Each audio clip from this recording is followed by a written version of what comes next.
In 1966, four teenagers grow up together in a tight little corner of New York called Hell's Kitchen. They are born into modest families, nothing fancy, but the neighborhood itself is surprisingly decent. Even though New York City is already busy and modern at that time, Hell's Kitchen is still relatively free of crime, so kids can run around and play outside without constantly looking over their shoulder. The people there look out for each other and work together to keep trouble away. When a drug dealer once tried to bring poison into their streets, the residents did not just chase him off. They punished him in the harshest way possible, by killing him and sending a clear message that their neighborhood is not to be messed with. Like most teenagers, these four boys love getting into trouble. One of them, Lorenzo, is bold enough to steal a tool used by a nun to discipline her female students during church. And you will receive the gift of the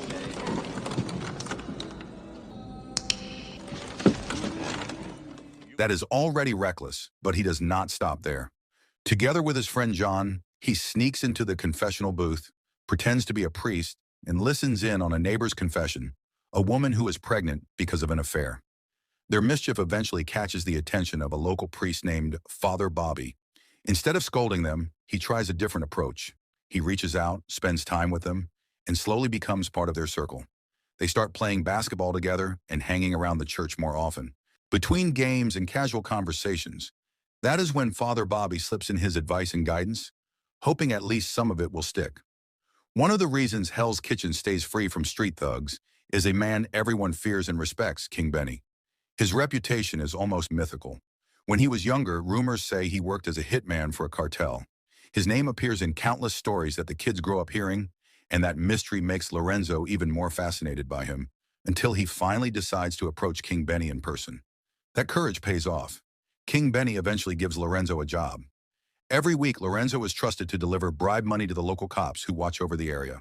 It runs smoothly until one afternoon, two thugs try to rob him and grab the money from his hands. Luckily, King Benny has already anticipated something like this. He has a trusted man shadowing Lorenzo, and that man opens fire on the thugs, scaring them off and protecting the boy. To prevent that sort of ambush from happening again, Lorenzo suggests that King Benny also recruit his friends.